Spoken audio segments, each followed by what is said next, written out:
അരിമ്പൂർ അന്തിക്കാട് മേഖലയിലെ 2400-ലേറെ ഏക്കർ പാടത്തെ നെൽകൃഷി വെള്ളം കിട്ടാതെ ഉണക്ക് ഭീഷണിയിൽ. ജലസേചന കാര്യത്തിൽ വീഴ്ച വരുത്തിയ ഇറിഗേഷൻ വകുപ്പ് ഉദ്യോഗസ്ഥർക്കെതിരെ വ്യാപക പ്രതിഷേധം.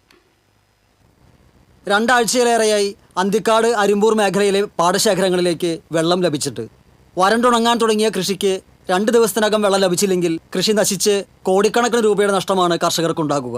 അരിമ്പൂർ പഞ്ചായത്തിൽ ഉൾപ്പെടുന്ന വിളക്കുമാടം പടവിലെ 300 acre, Thottupura പടവിലെ 100 acre, കൊടയാട്ടി പടവിലെ 250 acre, Anthikad പഞ്ചായത്തിലെ പടവിലെ 1800 ഏക്കർ എന്നിവിടങ്ങളിലാണ് വെള്ളം കിട്ടാതെ കർഷകർ കൃഷിനാശ ഭീഷണി നേരിടുന്നത്. വിത കഴിഞ്ഞ് 80 ദിവസം കഴിഞ്ഞ പാടശേഖരങ്ങളാണിവ. ചിമ്മണി ഡാമിൽ നിന്നും വരുന്ന വെള്ളം ഇടയ്ക്ക് വെച്ച് തടയണ നിർമ്മാണത്തിന്റെ പേര് പറഞ്ഞ് തുറന്നുവിടാത്ത സാഹചര്യമാണെന്ന് കർഷകർ പറഞ്ഞു. ഇറിഗേഷൻ അധികൃതരുടെ ഭാഗത്തു നിന്ന് കർഷകരെ മനഃപൂർവ്വം ദ്രോഹിക്കുന്ന നടപടികളാണ് ഉണ്ടാകുന്നതെന്നാണ് പരാതി. വെള്ളം തുറന്നുവിട്ടു എന്ന് പറയുന്നുണ്ടെങ്കിലും ഇതുവരെ പാടശേഖരത്തിലെ പുറംചാലിൽ വെള്ളം എത്തിയിട്ടില്ല. ചാലുകൾ വറ്റി വരണ്ടു തുടങ്ങി. വെള്ളമില്ലാതായതോടെ നെല്ലിൽ പുളി കയറി കരിഞ്ഞു തുടങ്ങിയതായി കർഷകർ പറഞ്ഞു.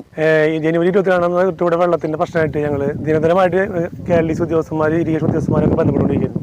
വെള്ളമില്ലാതെ നെല്ല് വന്ന് കതിര് വന്നിട്ട് ഇപ്പോൾ കരിഞ്ഞുകൊണ്ടിരിക്കുക. ഇപ്പോഴും നമ്മൾ ആവശ്യപ്പെടുന്നതെന്ന് വെച്ചാൽ വെള്ളം വേണം. അവർ പറഞ്ഞ് വെള്ളം വിട്ടിരുന്നു പറഞ്ഞിട്ടും ഇവിടെ ഇതുവരെ തുള്ളി വെള്ളം നമുക്ക് എത്തിയിട്ടില്ല. അപ്പോൾ പാടവിലേക്ക് വെള്ളത്താതെ കൃഷി നശിച്ചു പോകുകയാണെങ്കിൽ നമുക്ക് മുന്നോട്ട് പോകാൻ സാധിക്കില്ല. ഈ 2 ദിവസം കൂടി വെള്ളം എത്തിയില്ലെങ്കിൽ ഈ നെല്ല് മുഴുവൻ നമുക്ക് കത്തിച്ചാലുള്ള അവസ്ഥയിലേക്ക് പോകും. ഉദ്യോഗസ്ഥന്മാരുടെ ഭാഗത്ത് വളരെയധികം വീഴ്ച തന്നെയാണ്. ഇറിഗേഷൻ ഡിപ്പാർട്ട്മെന്റാണ് ഇതിന് ഏറ്റവും വീഴ്ച വരുന്നത്. അവരുടെ ഭാഗത്ത് ഒരു വിധ സഹായവും ഇല്ല. നമ്മൾ എന്ത് പറഞ്ഞാലും അവർ മറുപടി ഇന്ന് വിട്ടു, വെള്ളം വിട്ടു, ഞങ്ങൾ ശ്രദ്ധിക്കുന്നുണ്ട്, നോക്കുന്നുണ്ട് മാത്രമല്ലാതെ വേറെ ഒരു കാര്യത്തിലും അവരുടെ ഭാഗത്തുനിന്ന് ഇടപെടലില്ല. കൃഷി വകുപ്പ് ഉദ്യോഗസ്ഥരോ ഇറിഗേഷൻ വകുപ്പ് അധികൃതരോ വിവരങ്ങൾ അറിഞ്ഞിട്ടും തിരിഞ്ഞു നോക്കിയില്ലെന്ന് കർഷക സംഘം സെക്രട്ടറി K. രാഗേഷ് പറഞ്ഞു. ഏകദേശം 2500 ഏക്കറയ്ക്ക് മുകളിൽ നെൽകൃഷി നശിച്ചു പോകുന്ന ഒരു സാഹചര്യത്തിലാണ് ഇപ്പോൾ ഉള്ളത്. ഏകദേശം ഇപ്പോൾ 2 ദിവസത്തിനകം വെള്ളം വന്നില്ലെങ്കിൽ വലിയ രീതിയിൽ പ്രതിസന്ധികൾ ഇവിടുത്തെ കർഷകർ നേരിടേണ്ട ഒരു അവസ്ഥയാണ്.